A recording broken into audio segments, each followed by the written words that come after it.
turn on my mic first. I'd like to welcome everyone to the March 2nd, 2026 briefing of the Forsyth County Board of Commissioners, and we are briefing for our Thursday meeting, which is March the 5th, 2026 at 6 p.m. It's one of our monthly evening meetings. We have two discussion items today. One, we have actually a very short message from the North Carolina Association of County Commissioners. It's a video message that has been requested by Executive Director Kevin Leonard, and it will be, if we can just air that, it will be very short. We ready to go with that? We're good? Thank you.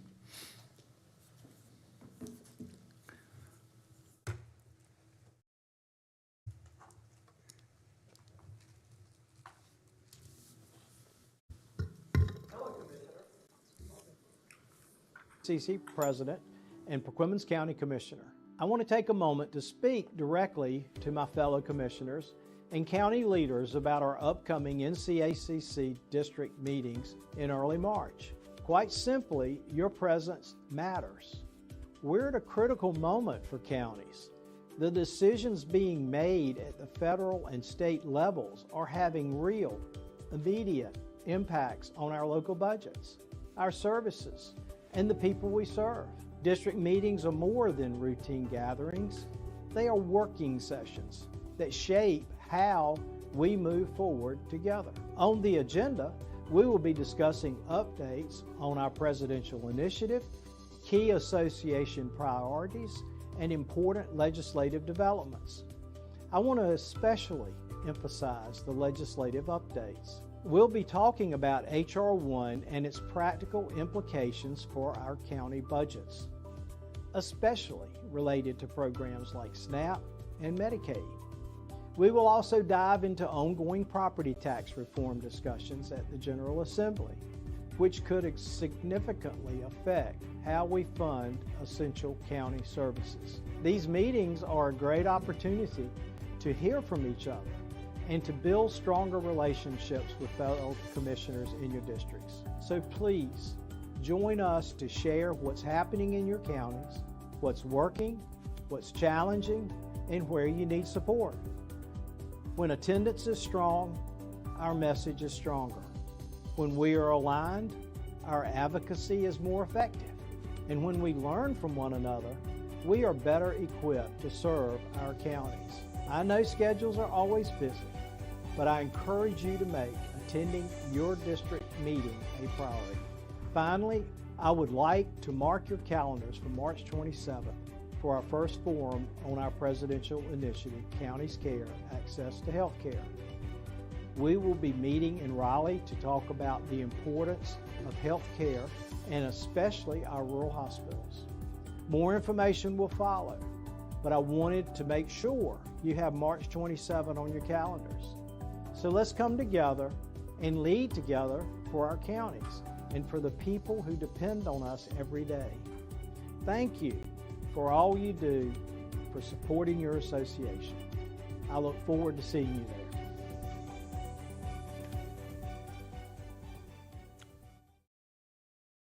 Very good. And our meeting is coming up. I didn't get the date right off of that, but It's Friday, March 6th in Randolph County, and will be from 10 a.m. to 3 p.m. okay.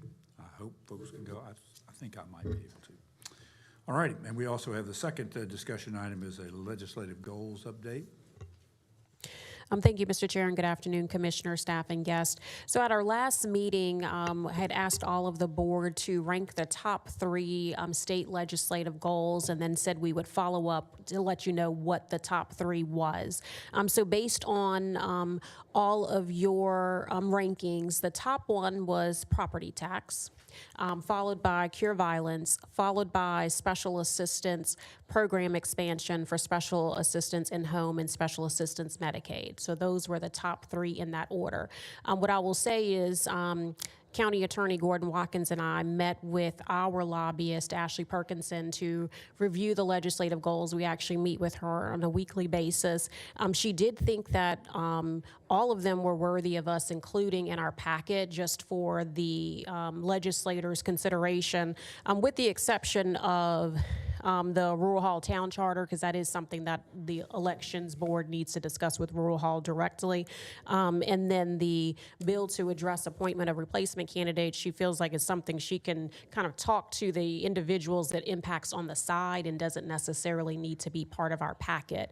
But with the understanding, as she's talking to our state legislators, and we're talking to our state legislators, she would stress the top three, but then also have discussions about the other ones, because they're just as meaningful, like especially the implications of HR 1 on food and nutrition services and Medicaid and some of the other ones. Following up on Commissioner Woodbury had asked the question about whether or not our lobbyists can also do kind of education type things. And so I did have conversation with her just to seek clarity.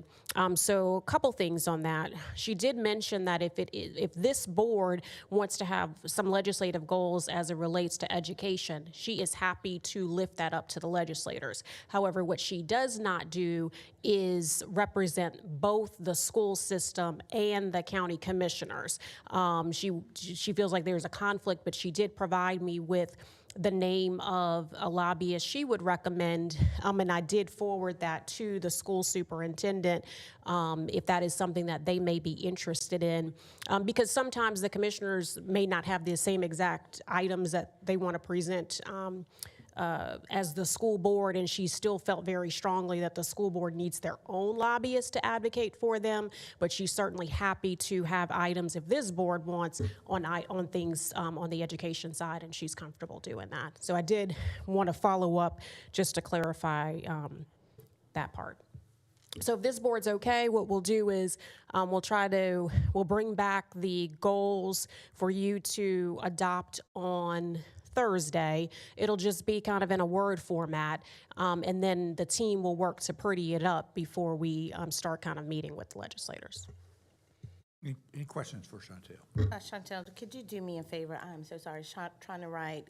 I missed number 3, but if you can recap it one more time, just the first. Yes, ma'am. So the third, I'll just say the first one was the property tax issue, followed by cure violence, and then third was special assistance program expansion. This has to relates to Department of Social Services and special assistance in-home and special assistance Medicaid, and there were some items about that. Okay, thank you. You're welcome. Go ahead. Just a couple of comments. While the third priority, pardon me, while the third priority is certainly worthy, I am personally worried about the impacts of HR 1 on our administration costs and ability to maintain coverage of nutrition benefits and the existing Medicaid expansion that's in place now. So would urge that we not neglect those in even the initial discussions with legislators. Second, I think it would be worthwhile for us to invite discussions with the school board about possible shared priority items within the education funding field. For example, we might, for example, only agree that the 13% cap on funding for exceptional children's services is harmful to counties like ours that actually approach the 17% mark of exceptional children in the system. And that would be a specific, discrete item as opposed to, say, the broader brush, Leandro issue. that we? I do know the school board is working on their legislative goals. I'll get an update from the superintendent on whether or not they have approved them. And certainly, once I receive it, then I can share it with this board. And if there are items you want to lift from that, that's, this board is, you can do whatever you would like to do. And certainly the property tax, either any adjustments, limitations or elimination or whatever's proposed, will directly end up impacting the school board directly. So that's one of our issues that they need to know about and need to be thinking about. If there's no revenue replacement potential, there will be no, local revenue will not be available, or it'll be substantially reduced. Okay, we'll right. bring back the list on Thursday. All righty.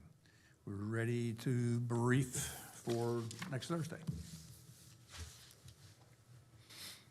All right, agenda item number 1 is approval of minutes for the meeting of February 12th, and those have been emailed to you.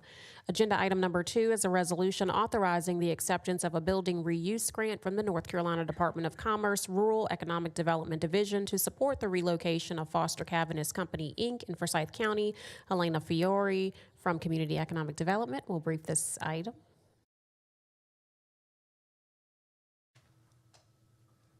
Good afternoon, Commissioners.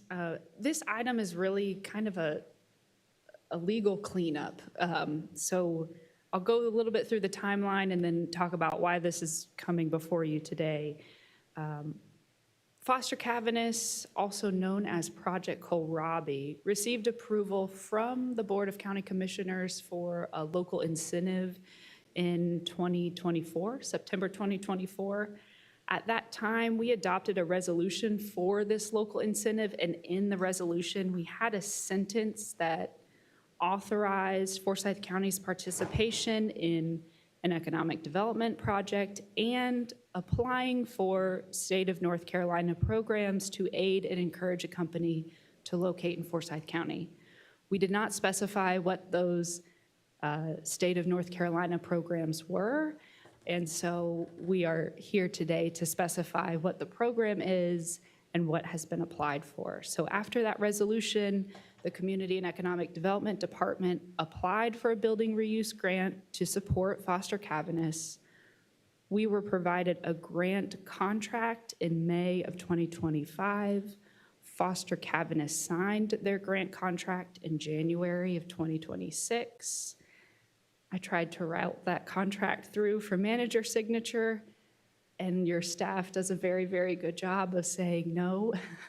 And I had finance come back and say, hey, this resolution does not explain the building reuse grant, where the funds are coming from. We really need to make sure we understand this.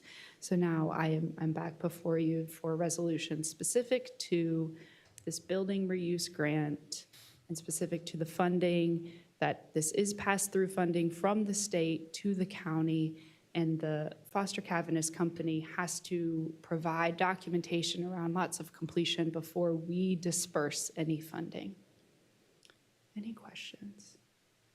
Any questions? So we're not providing any funding from the county then? It's a pass-through, right? This is 100% pass-through. And I believe the county attorney has to approve the audit certificate. Is that correct? I'm not sure about the audit certificate. I'll let. I mean, I certainly look at every contract that comes through and approve it for form and legality. So these cash match grants that are referred to in the proposal are not cash from the county? Not cash from the county. Okay. No. We present a lot of economic development projects to you, and sometimes those projects have varying grants tied to them. Moving forward, you guys will see, we'll designate a resolution for each grant, but in the past, this has historically just been one resolution, and it has multiple state grants included in it, and it's not always very clear, especially to our finance and budget folks, where the funding is coming from. So we're specifying that here. Any other questions for Alina? Thank you. Agenda item number 3 is a resolution authorizing execution of a memorandum of understanding for the Winston-Salem Area Metropolitan Planning Organization. Hunter Stazak, the transportation engineer, will brief this item. Good afternoon, Chairman Martin and members of the Forsyth County Board of Commissioners. Good to be with you this afternoon. My name is Hunter Stazak, and I am the TPO Administrator for the Winston-Salem Area Transportation Planning Organization, which is the metropolitan planning organization for this area. And the reason I'm here today is because we're going to do something that we do only once every 10 to 15 years, and that's ask you to enter into and reauthorize our Memorandum of Understanding, which essentially states that Forsyth County will continue to be a member of the Metropolitan Planning Organization. So we feel that this is a good opportunity to also give a presentation on what the Metropolitan Planning Organization is and does, and to answer any questions that you may have about it. So with that, I will pull up my presentation here and guide us through the slides. So I'd like to start with a roadmap of where this presentation is going. So first, we will define what the Winston-Salem Area Transportation Planning Organization is, its purpose, and its membership. We'll then talk about the organizational structure and identifying the decision-making bodies on the TPO.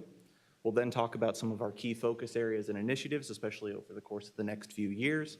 We'll talk about everybody's favorite topic, which tends to be the local transportation projects that are funded by the Metropolitan Planning Organization. And then finally, we will share where you and the public can keep up with Transportation Planning Organization information. So we'll start with the basics. The TPO, the Winston-Salem Area Transportation Planning Organization, is our local MPO, or Metropolitan Planning Organization. And this is a federally designated forum for areas of populations of 50,000 or greater, dating back to the Federal Aid Highway Act of 1962. And essentially, as the federal government became more involved in transportation planning and the funding of projects, they set up these forums to coordinate decisions among all of the municipalities and counties in those regions. So our area is based around the Winston-Salem urbanized area, which is what the census defines as this blob of an area between Winston-Salem all the way up north to King, south to Midway, east to Kernersville, and west to Louisville and Bermuda Run.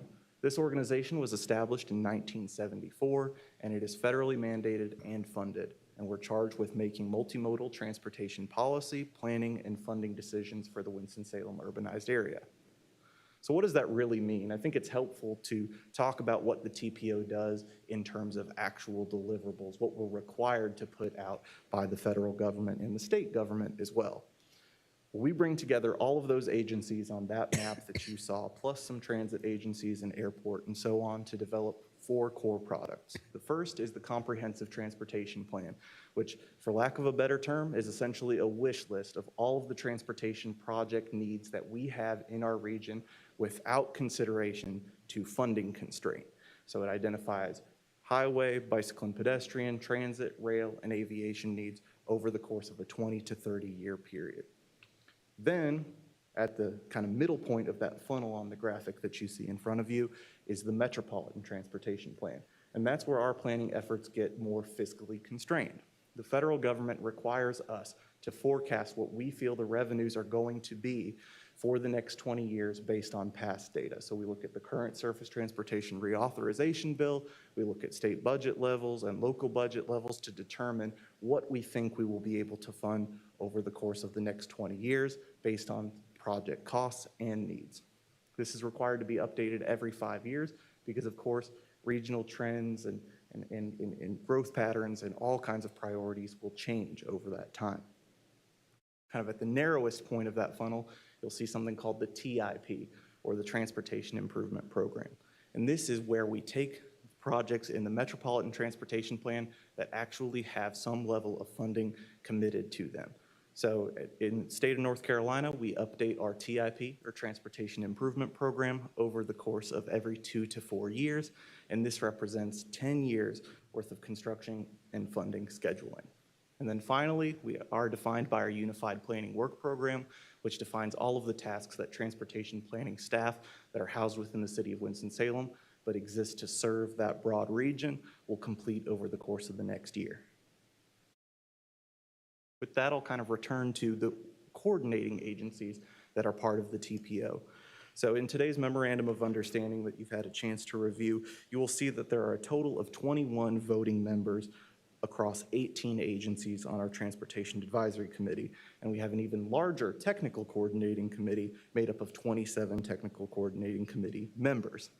And those boards bring together 12 municipalities that you can see on this map, 4 counties, including Forsyth, Davie, Davidson, and Stokes counties, NCDOT, including Highway Division 9, 3 transit agencies, with the largest being the Winston-Salem Transit Authority, Piedmont Authority for Regional Transportation, and the Davidson County Transportation System, 1 airport, the Smith Reynolds Airport, and then we are overseen and collaborate with the United States Department of Transportation, specifically the Federal Highway Administration and Federal Transit Administration, which dole out funding to different MPOs.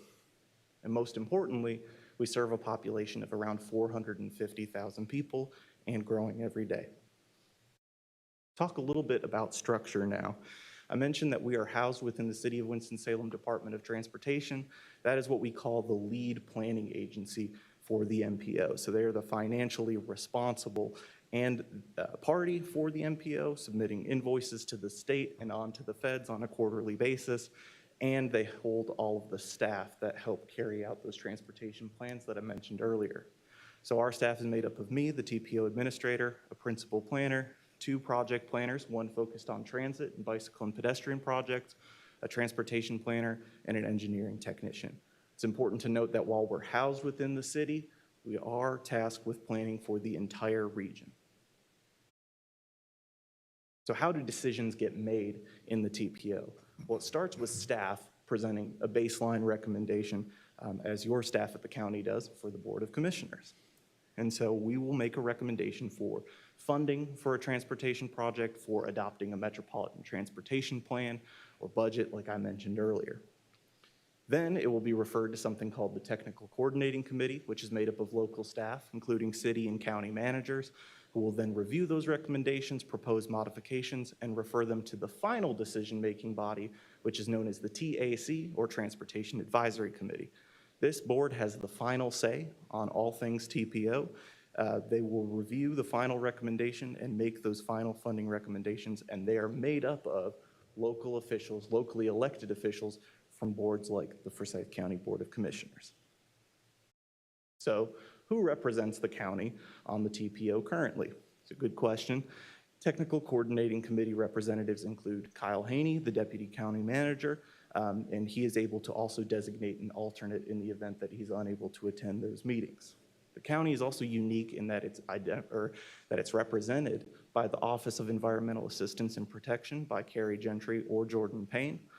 We do work closely with the City County Planning Department, so Amy Crum and Steve Smotherman are your 2 primaries on that.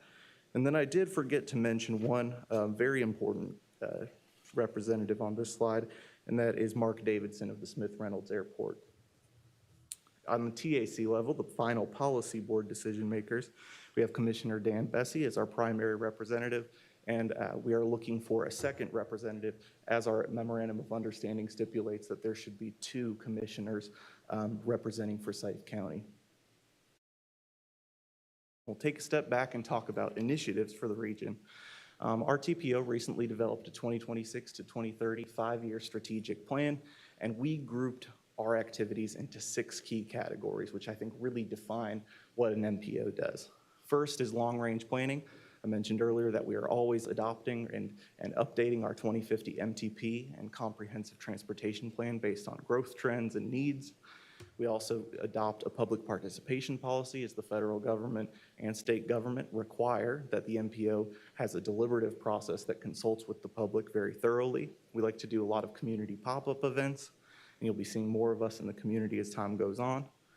We have a funding and programming responsibility, and that is, putting together our 10-year transportation improvement program, but also running 2 very critical federal funding programs that I'll talk about in just a moment, and that's Prioritization 8.0, our participation in the state's funding process, and then Regional Flexible Funding, which is a smaller bucket of funding that the MPO actually has ability to determine which projects get funded with those buckets. We also fulfill our transportation planning requirements through special studies. Let's say you have a feasibility study for an area, perhaps a greenway, and you need to identify project risks before you pursue funding. The MPO does fund special studies for various municipalities who are interested. Further, we do have an obligation to track how we're doing in terms of performance. We do this in many key ways. We have annual safety and maintenance targets that we have to set, but we also have a TPO traffic count program, which is offered essentially free of charge to all of our member agencies who may want to study a traffic problem, perhaps to potentially justify a signal warrant at a location or some other issue.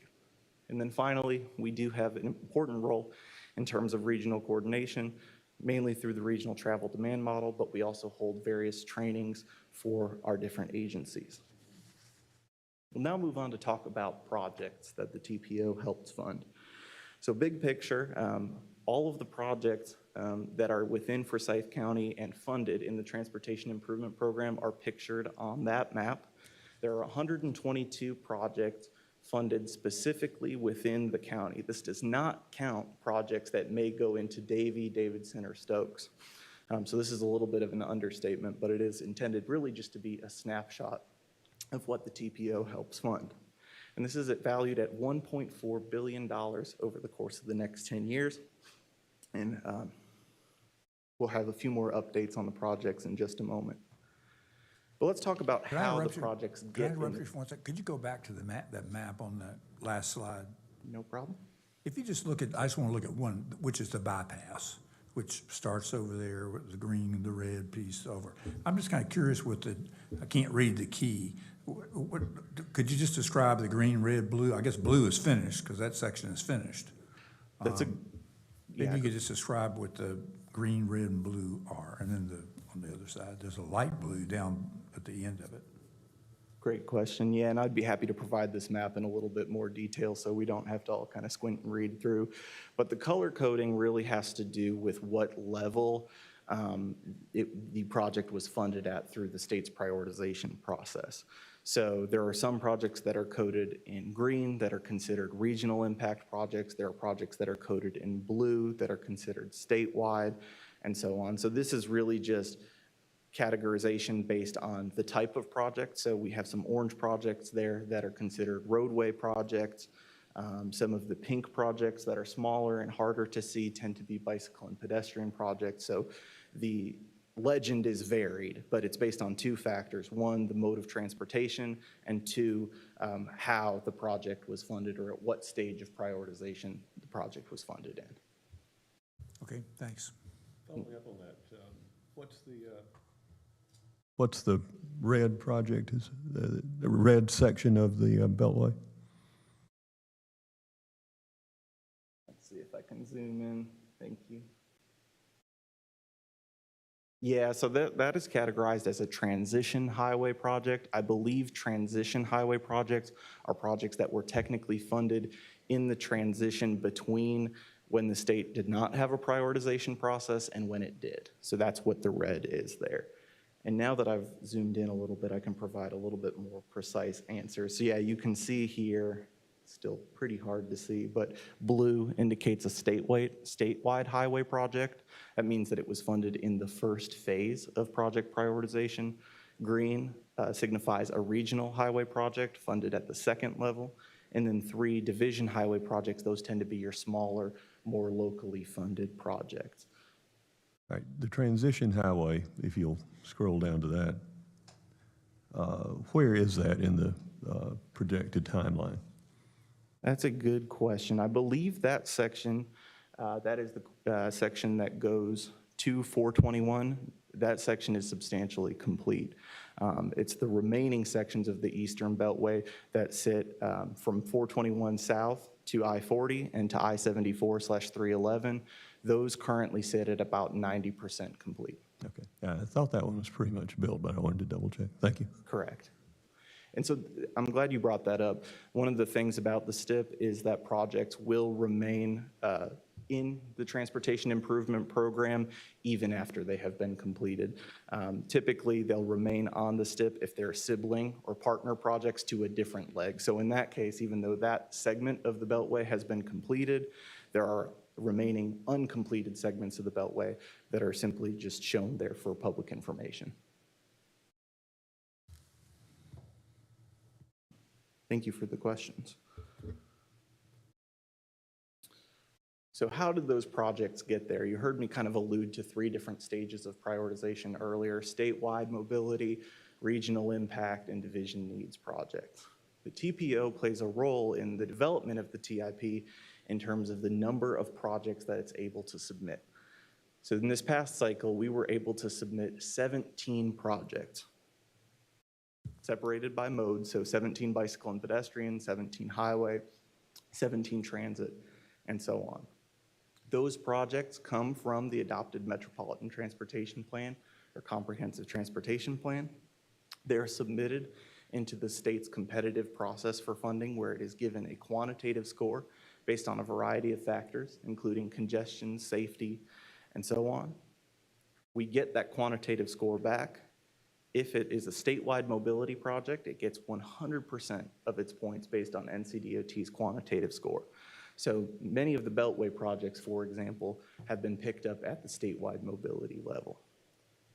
Then smaller scale projects like regional impact projects, perhaps on US highways or state highways, are funded in part by the quantitative score, but also by local impact. So that represents 30% of total funds in the state and federal bucket.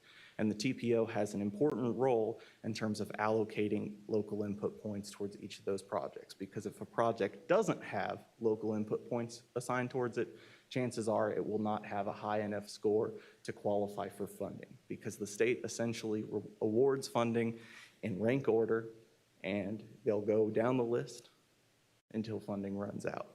So the allocation of local input points through our Transportation Advisory Committee is very important.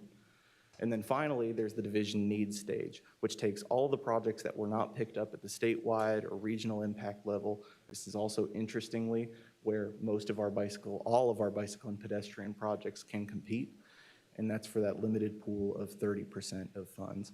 But unlike regional impact, about half of the points come from that local input that the TAC is able to put on a project. The TPO, though, does have some control over smaller buckets of funding. There's a program that we call the RFF, or Regional Flexible Funding Program, and this funds about $10 to $15 million worth of projects per year. It tends to be bicycle and pedestrian projects, as those are the types of projects that can be funded. So you can see the Twin City Trail is pictured there on the screen. But what we have seen in recent months is an interest in funding microtransit services. There is a sliver of this funding that can be applied. It's called the Congestion Mitigation and Air Quality Improvement Program, to help funding new microtransit services in this area. So that's something we are seeing more interest from our local governments on. As with most federal programs, this does have a 20% local match requirement, and we just completed our most recent call for projects on February 27th. I mentioned earlier that we do fund feasibility studies. That's something that we call the Special Studies Program. We fund projects in the fall of every year. We do a call for projects in the fall of every year. And one recent study that the county will be a partner on with the town of Kernersville is for a leg of the Piedmont Greenway between East Forsyth High School and on to Kerner Mill Creek Greenway. So these are just some examples of projects that can be funded through this smaller bucket. And the general process is this: any municipality in our MPO or any agency that you saw referenced on that map can submit an application. We'll evaluate those projects based on a set scoring criteria established by the Transportation Advisory Committee. We'll then, based on the amount of funding available, make a recommendation to commit funding towards each of those projects. We'll program them, and then the MPO will work closely with each of those agencies to make sure that it goes through each of the state and federal hurdles, and most importantly, on the ground. We'll take another minute to talk about the project funding that comes through transit. So because we're part of an urbanized area, we do receive a certain allocation from the Federal Transit Administration based on our population primarily of Section 5307 and Section 5339 funds. So I'll take a step back and define each of those. Section 5307 funds operations and capital, although there's a limit to how much it can fund in terms of operations.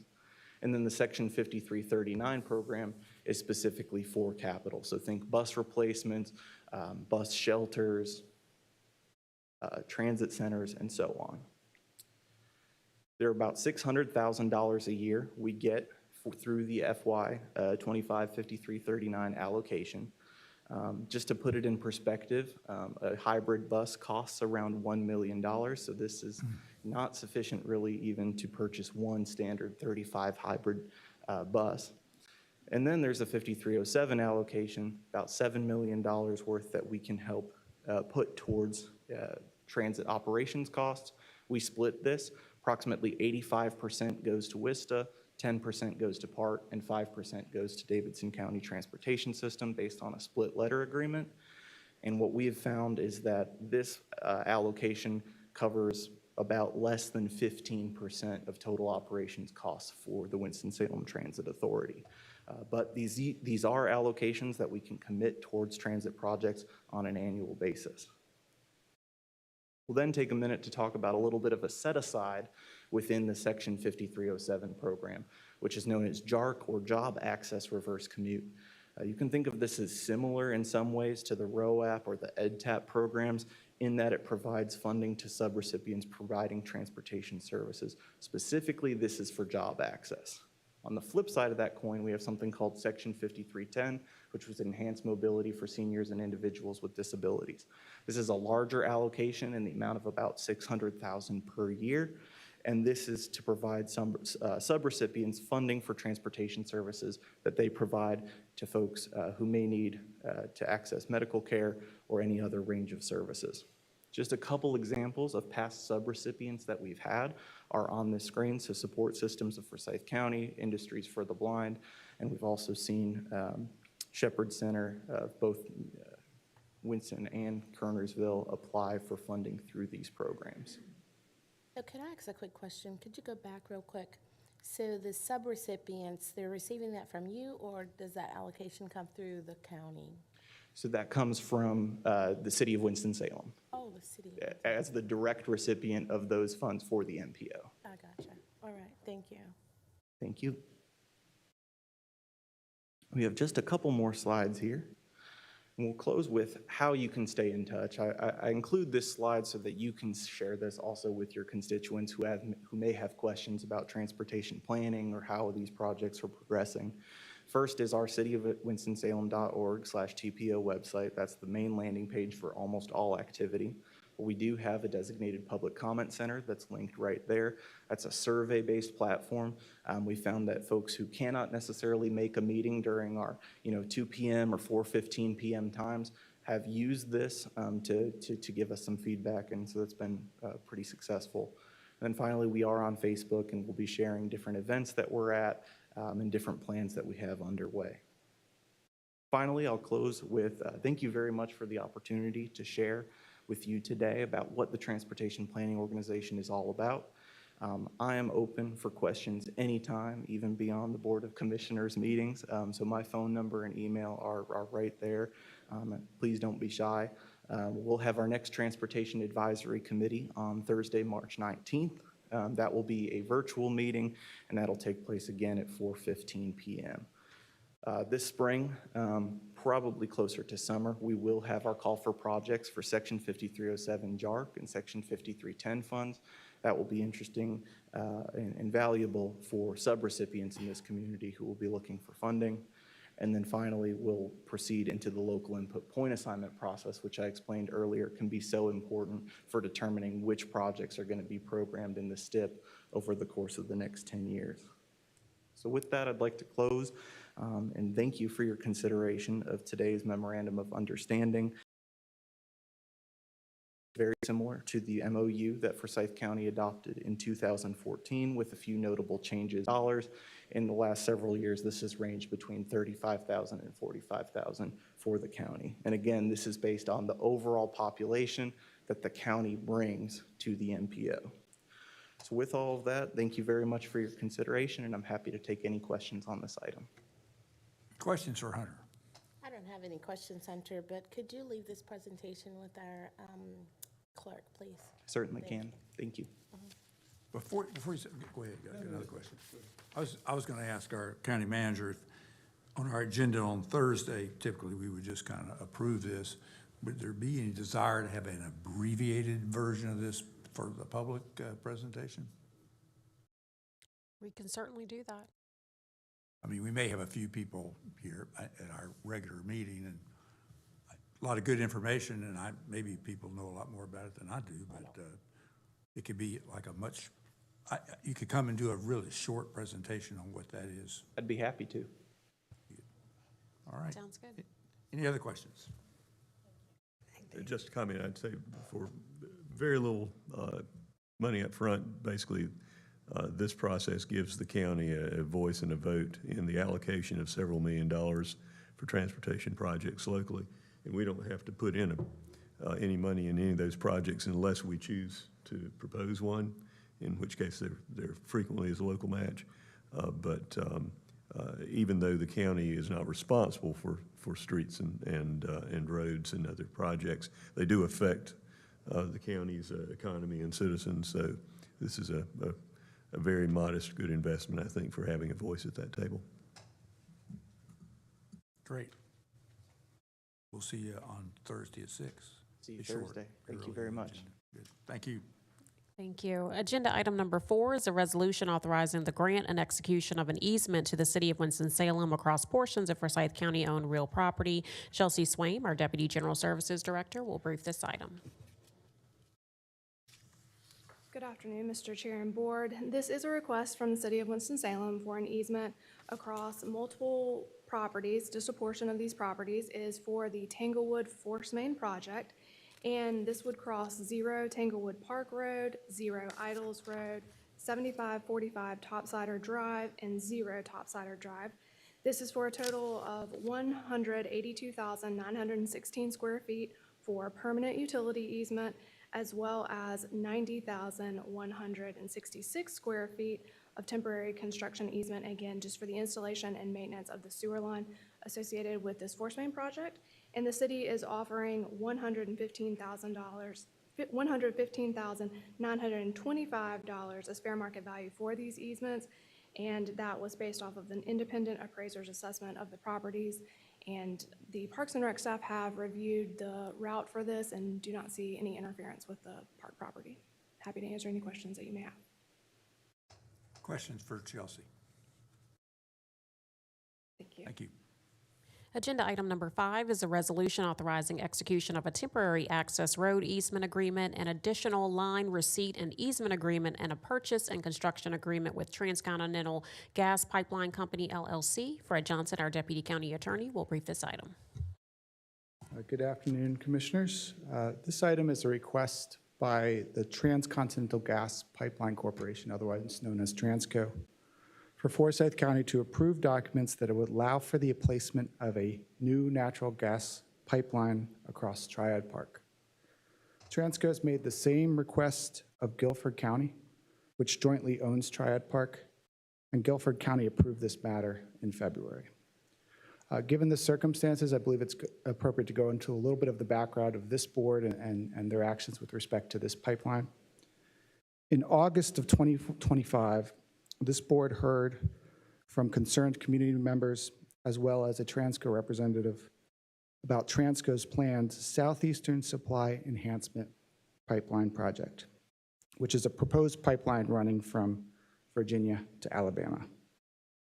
At that time, this board issued a resolution urging the Federal Environmental Regulatory Commission, or FERC, and the North Carolina Department of Environmental Quality to meaningfully address safety and environmental concerns regarding the pipeline project, and to deny approvals and permits for the project unless and until those concerns could be adequately addressed. When this board passed that resolution, staff paused its efforts to negotiate easements with Transco for the placement of this new pipeline. Since that time, Transco has received all necessary permits and approvals to proceed with construction of this pipeline. And specifically in January, FERC issued what's called a Certificate of Public Convenience and Necessity. Practically speaking, this document makes this project inevitable. It also vests in Transco the power to acquire property rights through eminent domain. When this happened and after discussions with the county attorney and management, me along with county staff re-engaged with Transco, and our focus at that point was to mitigate potential impacts on Triad Park. So with that background, I'll go to the specific request from Transco. Transco is requesting that we approve 3 documents. The first is a purchase and construction agreement. The second is an additional line easement. And the third is a temporary access road easement. Transco is proposing to pay $110,000 as consideration for these agreements. Two important notes. First, any payment that we receive from Transco will be subject to the interlocal agreement that governs Triad Park with Guilford County, which means we would split any revenue received from this payment. Second, Transco has made $26,000 of this cash consideration conditional on the county executing those 3 documents by this Friday, March 6th. Turning to the location of the pipeline. The pipeline will run generally parallel to existing pipelines already in place at Triad Park. The pipeline will be approximately 2,800 feet in length. The footprints of the limits of the disturbance are approximately 7.6 acres. And Transco is also requesting 4.3 acres of temporary easement, which includes gravel road access to the park that's not open to public vehicular traffic. In terms of park impacts, there are some park amenities that will be impacted by this project. Any amenity that's being disturbed by Transco has agreed to restore to its present condition or better. The pipeline will run underneath Pleasant View Road, which is the main vehicular access to the park. Transco has, I'll say, committed to keeping the total closure time of that road to less than 12 hours. Within that time, Transco will at all times keep the park accessible by emergency vehicles. It also has stated it has the ability to provide intermittent access to the public during any period of closure via plates over the gap in the road. The other, probably the biggest amenity that's going to be disrupted by this is the walking trails. Transco is, again, committed to reopening the walking trails within 100 days, subject to some ability to adjust for reasonable weather delays and things like that. So with that, I'm happy to answer any questions. I will say that Mike Atchie with Transco is also here and hopes to give a short presentation to the board. And Chris is also here, who may be able to talk with more fluidity about the impacts on park amenities. So I'm happy to take any questions at this time. Any questions for Fred? I'll hold my questions until after transcript presentation. So the only thing that I would add, just for this board to know, is that Guilford County Commissioners has unanimously approved this agreement already for their, because it has to be approved by both Forsyth County and Guilford, and they already did so, just FYI. I'll maybe ask one question, Fred. And Chelsea just gave us about the easement out at Tanglewood Park, basically for the utility easement, et cetera. The size of disturbances at that area is less than this. If I heard you correctly, as I read the materials, it's running roughly, would you say it's roughly 7 acres, something in that, vicinity, and a small, access road. I think we're looking at less for both the acreage. In fact, the acreage is probably about 4 acres out at Tanglewood Park. And I'm just kind of curious, is the value of the land that different between Tanglewood and Triad Park on the 2 ends of the county? I was a little surprised that that's the difference in 185,000 and basically 110. So there are already existing pipelines at Triad Park. This request involves a new easement area, so there is some new easement area, but a large percentage of the pipeline area is It's within the actually existing within the easement. existing easement. I don't know if it's 50%, 40%, but there is, a lot of this is running within the area that's already maintained by Transco. We did actually ask Transco to increase the compensation, and they did, I think they went from 90, I don't remember the exact figure, but the mid-90s to $110,000 on compensation. And again, our staff's main focus has been on park access and mitigating the potential impact on the parks. I'm not sure if I answered your question. Well, you answered it. I just don't like the answer. Okay. Sorry. You said that it was inevitable. That's the adjective I heard, and they have the power of eminent domain. Guilford County has approved it. So what, if any, authority does this commission have not to approve it? Well, so they would have, I think they have eligibility to use what's called quick take, which is to say they could essentially file a lawsuit, and the title to this easement would vest immediately, and then the sole issue we would be able to, Would be about the price. would be about compensation. So we wouldn't necessarily be able to raise the issues of road closure, impacts on park facilities. So, you know, there is a compulsory process, but this is a voluntary process that they're requesting, and staff is recommending it because we think it's in the best interest of Triad Park. And the timetable on the compulsory process is what? How long? I would need to defer that question to Transco, but again, my understanding is quick take is it vests upon filing, not upon judgment, which means that when they file the lawsuit, they'll have the right to start the work. Yeah. They would be liable for any damages if they do that, wouldn't they? The only question would be in court was how much. That's my understanding, yes, sir. But that is a real question in this case, is how much should they have to compensate Forsyth County for the disruption to the park and potential damages? Yes, sir. I personally, my opinion is that this is a lowball offer, and I am here to hear from the Transco representative, but I do not like the connection with part of the offer being agreement by Friday. I don't think that's a reasonable timetable here. I understand, sir. A question to follow up on Mr. Bessie about the compensation. It's probably, I don't think it's much doubt, but what they can do, what they intend to do. But on the county side of it, who knows what if this is fair and just compensation? Somebody besides them needs to give us some kind of number. And if they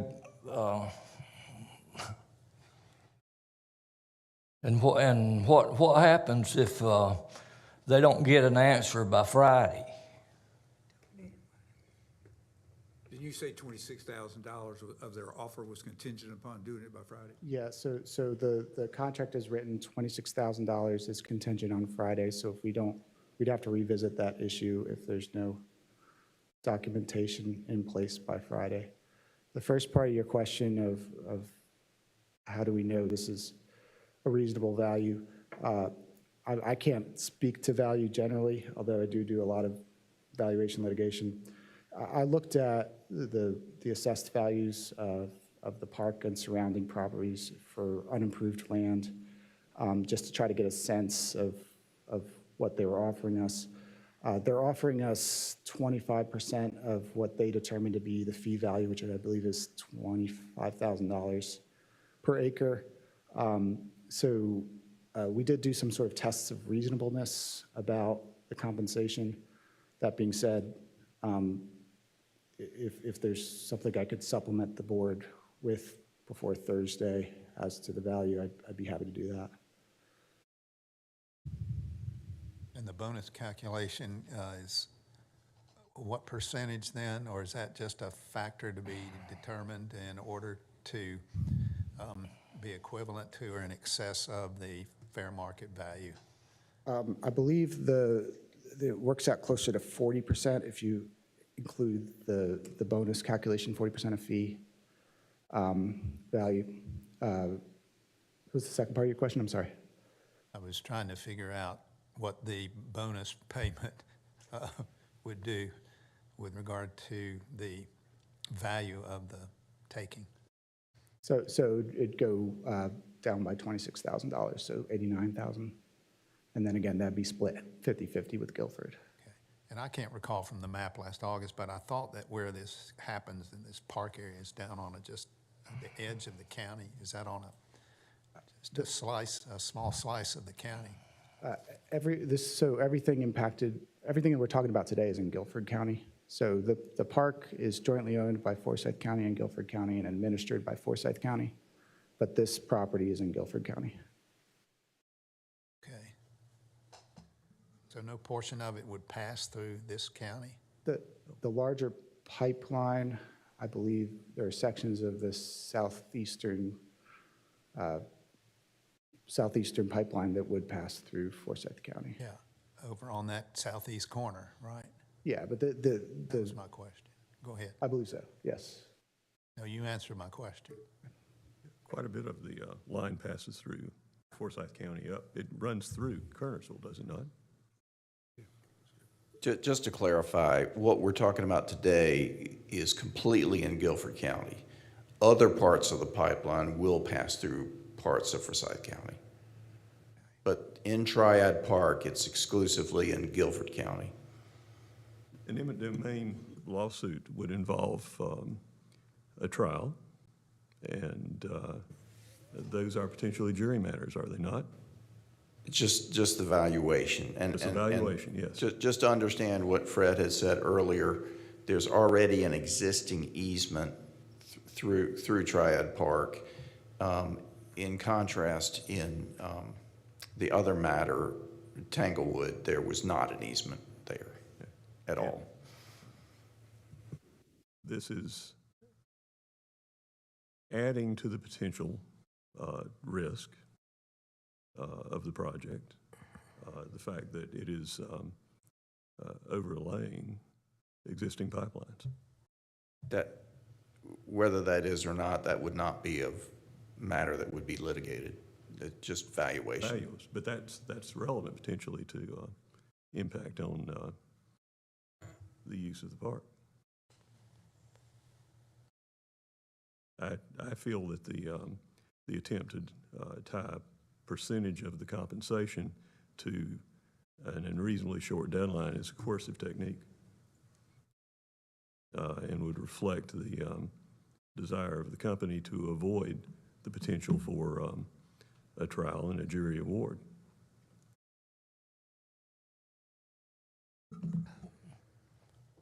Mr. Attorney, is all of the pipeline that crosses the Triad Park in Guilford County? That's correct. Well, I'm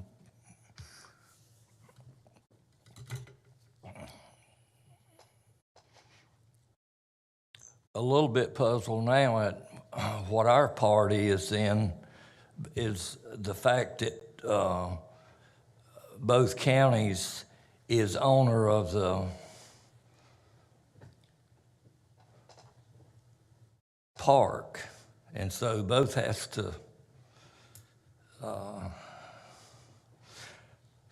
well, nevertheless, even if, it's unusual to me that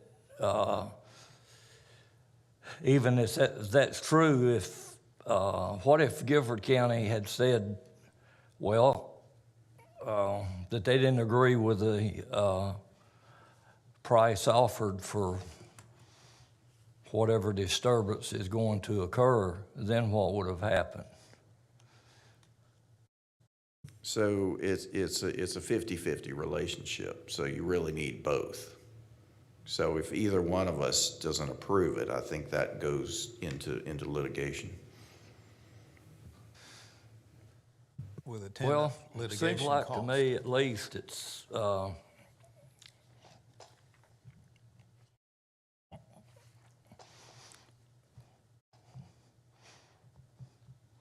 anytime there's something like this going on, and even if eminent domain comes into play, the state, the law, at least does say that yes, that can happen, but it's got to be just and fair compensation. So just one party can't come up with that. I know that I'm well aware that the company can do about as they please, but I just think it's, and I understand that. But the just and fair compensation, that needs to be answered by someone. Mr. Attorney Wilson, is that reasonable to assume by what the state law says, even though this is, can be done under eminent domain? Okay, I don't give legal opinions, but I defer to the county manager on that, except to say that all litigation involves cost. Okay, Mr. County Attorney, you give him his answer then, or us the answer. I mean, frankly, Fred worked really hard to get protections for the county in this, so it's more than just an issue of valuation. It is possible if you hire an appraiser, if you go through the litigation, possibly hiring outside counsel, it's possible we could get a slightly better number. I'm not sure it's likely, but it's possible, but I think our costs would outweigh whatever gain that would happen. And as Fred indicated, it wouldn't really change the timing necessarily, because through eminent domain, the court can just say to Transco, okay, you proceed, you build your pipeline, and then we'll figure out the money later on. So it's really a question of, one, of money, but also two, of the protections of the park to keep the park actually operating while this construction is going on. Why don't we go ahead and hear from the Transco person, and we can decide at the end of that.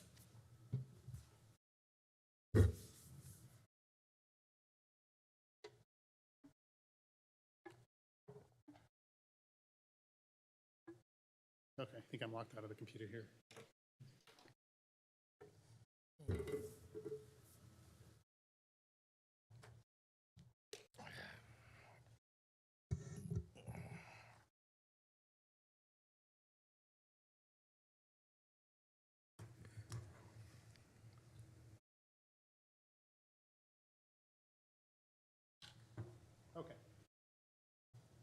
Well, good afternoon, Chairman Martin, members of the board. Appreciate the time today, and thank you again for giving us the opportunity to provide an update of our project, the Southeast Supply Enhancement Project.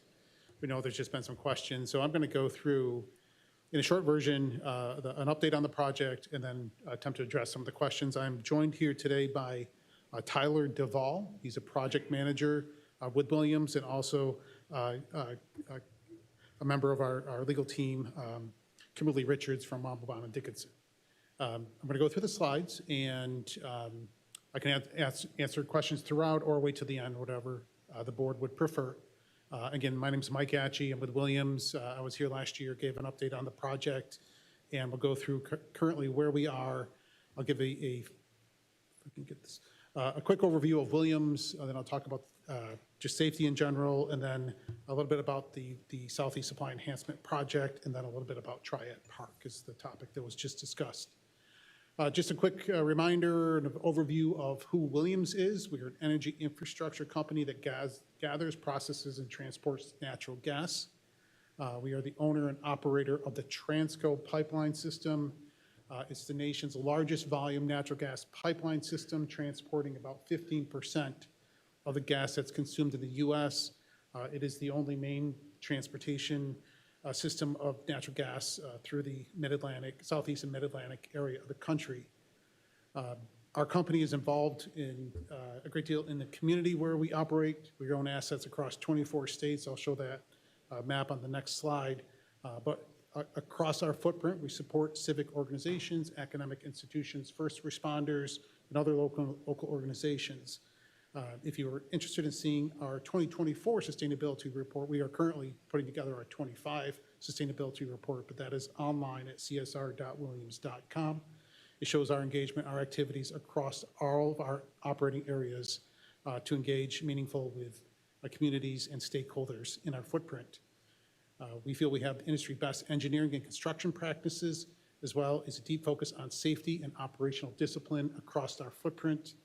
We have a very effective land department with strong relationships with the landowners in which we partner with to have our assets moving gas. We are an inclusive, transparent, and responsive to all stakeholders. We started this project, I'm going to talk about later today, about 3 years ago, and have done many meetings and many engagements across the entire project footprint. It's just an example of our deep commitment to working with stakeholders across Williams' footprint. I just have a few stats on the slide here about our commitment to communities in North Carolina. We've given millions of dollars over the past several years. We would have an annual economic impact in the area of just under 14 million, and we've been operating the Transco system, has been in place in the area for over 75 years. On the slide here is just an overview of Williams' footprint. We have operations in 24 states, including the Pacific Northwest, the Mid-Continent area, the Gulf area, and then as you see going up from Texas all the way up to New York, that's our Transco system, which runs through the Southeast, the Mid-Atlantic, into the Northeast part of the country. All the states in blue on the map represent areas of Williams' operations. I'll talk real quick about safe operations. I know that's been a topic near and dear to everyone on the project area, and we'll just make that commitment to safe operations as we have for the many years that we've been in the area. We have the highest standards of safety, governance, culture, and continuous improvement is embedded in Williams in everything that we do. We have a public awareness program, and we diligently support the Call Before You Dig program to make sure that lines are marked. So if anyone were to dig or excavate an area that may have a utility line or a natural gas pipeline, that those lines are marked before any digging takes place. We work very diligently in emergency preparedness. We work with local first responders and do support for those agencies, but also work to do trainings and exercises with them because there's natural gas assets in the area. We want to make sure that all of our operations are known and that the local responders have an understanding of how to respond should there be a situation with any asset in the area. Our commitment to safety is embedded in our daily monitoring of our system. We have a natural gas control center which monitors our pipeline system 24 hours a day, 7 days a week. We have frequent inspections to assess the health of our pipelines, and we utilize protective coating to make sure that lines have been in the ground for a long time, stay up to our integrity level, and we do pressure and temperature sensors, smart pigs, which is a device that runs through pipelines to assess the integrity of the pipeline. We want to make sure our lines are up to our integrity standards by running these devices, which will analyze the interior of the pipe, look for any anomalies, and if needed, those sections of pipe would be replaced. And those technologies assure the safe long-term operations of our assets. On the slide here is a kind of an infographic just describing what I just talked about, the 24-hour pipeline control center. We do aerial inspections, we have ground inspections. We do the pigging device, which is an information gauge which runs the lines. We 100% x-ray every single weld of anything that we put in the ground, and we have protective coating that continually makes sure through the use of cathodic protection, which is a small current that makes sure that the pipelines that have been in the ground for a long time are not rusted, are not corroding due to the coating and that cathodic protection on those lines. Just a little bit about our Southeast Supply Enhancement Project. As a reminder, this is a proposed expansion of the Transco pipeline system. The area's population is growing, and there's definitely a growing demand for energy in the region. The robust growth and prosperity of the area is calling for additional volumes of natural gas to meet that growing demand, and this project helps do that. Natural gas demand in the area has increased by 47%, while only 26% of that demand has been met by the addition of new infrastructure. Expanding natural gas is critical for communities, businesses, and cities to power the essential services that residents demand. And again, you're seeing growth in population, growth in business, and with that prosperity is the increase in demand for energy. This project would add approximately 1.6 million decatherms per day to our system, which, to put that into perspective, that equates to meeting the needs of 10 million homes for hot water, heating, and cooking needs.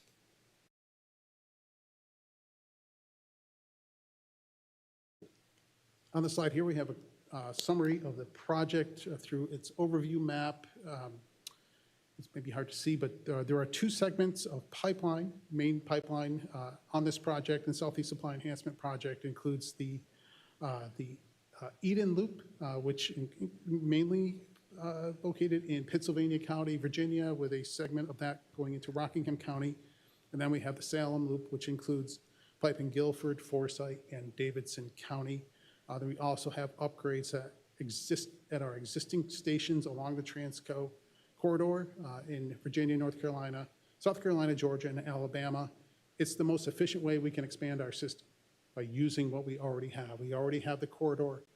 We are adding segments of pipe in certain counties of the project, and then upgrading existing compressor stations to accommodate that flow of additional energy. So the best way you can expand to meet growing demand for energy is to use what you already have.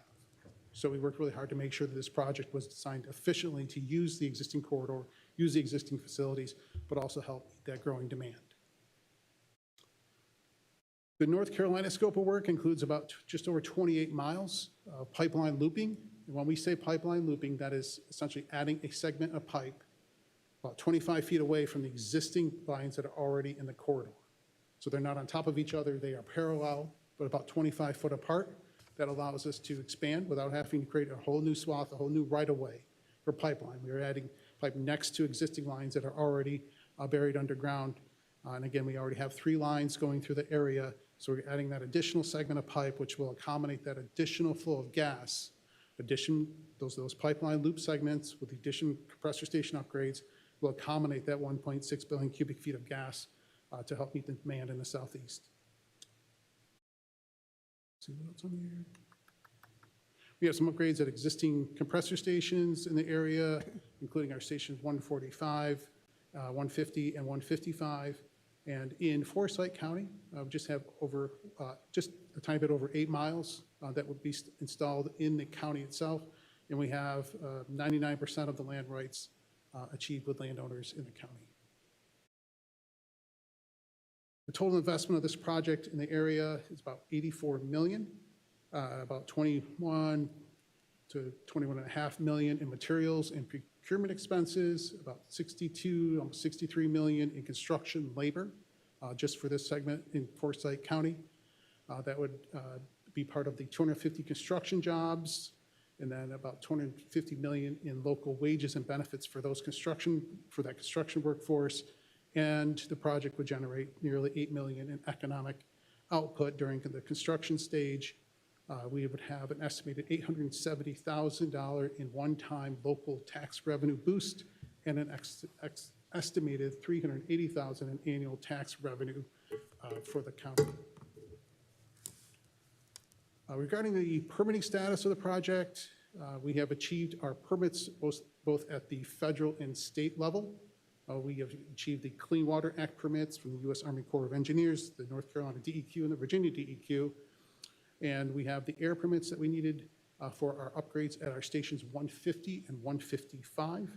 And we recently received the FERC notice to proceed with construction. A little bit about Triad Park, which was the conversation earlier. Across the pipe, we have one pipeline that's being installed as part of the Salem Loop. The easements were secured in this area for Transco across that footprint in about the late 1940s. No new easement rights are required for the project, so we do have the right to build under the existing easement. We are working closely with the Parks and Rec Director to manage construction and restoration, and we would do that restoration to a degree where it meets the original condition or better. And typically when we do those types of restorations, whether it's roads or parks or anywhere, we typically do that to a degree where it's better than it was before. That was the last slide. Any questions? Good. Questions? I wasn't seeking to relitigate the entire debate over construction of the pipeline in the first place. That decision has been made by the regulatory authorities, and while I think that it was mistaken, it stands. I'm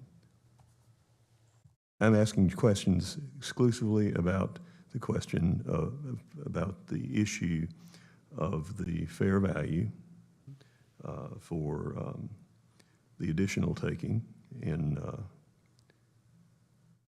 the Triad Park. What is Williams' interest in getting a decision this rapidly? Well, we've been working to get to this point on the project to begin construction for several years now. And we are doing this action with both Guilford and Forsyth County. Essentially, as our approach to be a good neighbor, we know there'll be inconveniences to the park during the construction stage. So we wanted to come to an agreement with both counties regarding Triad Park so that we could build effectively, safely, as quickly as we can, button up the right-of-way, clean up the area, and be out of the way. With all respect, that doesn't ask the question of why it's important that you have a decision by Friday. It is important because we want to begin construction as soon as we can because there's a great need for this project. The need for the project is significant in the area. We are ahead of schedule, but the gas that we can move, the companies that want that gas, the utilities that need that gas want that gas as soon as they can because they need that supply. So the sooner we can move, the sooner we can make sure that that gas is flowing and that can meet the needs of the area overall. I have one short question, and then our vice chair has one. The short question is that process of providing an incentive to get easement holders or wherever you're going, is that just your standard? I'm just looking, is that your SOP? Is that your standard operating procedure? I believe it is, That's yes. what I figured. With landowners, with everything from survey to land easements to basically to get to the end, make the payments, get to the end of the process. Yeah, just an incentive to keep out of court as a deterrent. I don't know. I think it's with this we have the rights to build on the easement as it stands. The idea was to provide this payment due to the inconvenience that would happen during the construction on the park property. I understand that, but the 26,000, as I understood Fred's presentation, was simply to get it signed by Friday. I think our goal is to get it signed by Friday if we can. Guilford County has already adopted or agreed to the agreement that we worked with them, and hopefully we can get to that endpoint with Forsyth County as well. I hear you. I was just saying it was this incentive to sign early, something you did regularly, and apparently you I did. can't say in every case. I know in other situations we will do this with landowners. I can't say if it happens in every situation. I got it. Go ahead, Gloria. I'm going to give this a try. I have pharyngitis, but from time to time, an issue like this comes along that most of us don't agree with, but I also recognize that our hands are tied because Guilford County unanimously approved this, and then you have eminent domain. So I think I can read the tea leaves, and even though I may not agree with it, I think I will have to go ahead to support it. Thank you. Any other comments? I appreciate all the information that's been provided. I thank you for that. And the timetable for the bonus is in no way related to any private filed or threatened litigation, correct? No, not that I'm aware of. No, I mean, Okay. we have worked essentially as a good neighbor to provide this amount, as we felt, and there is some, we do have backup information on how we got to the number. I think we got to an original number, and then it was mentioned earlier, that number was increased. But the idea here was to work as a good neighbor, because we'll have an inconvenience to the park. We do have existing easement, which would allow us to build on the line, but we wanted to make sure that we did the right thing. We do that across our footprint to do what we should be doing, because there will be an inconvenience during the construction stage on the park. We will make sure that it is restored back to the way it was or better once we're out of there. So the quicker we can move, the quicker that inconvenience can be taken care of, and things can go back to the way they were or better than they were. Thank you. And the county gets a Thank you for that. All right. Any further comments? All righty, thank you Right, for thank being you. here. Agenda item number 6 is a resolution approving refunds by the tax assessor collector in the amount of $222,800.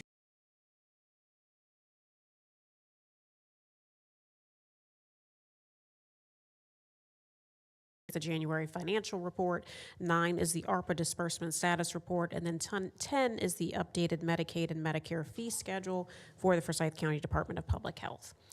And that's all of our agenda items.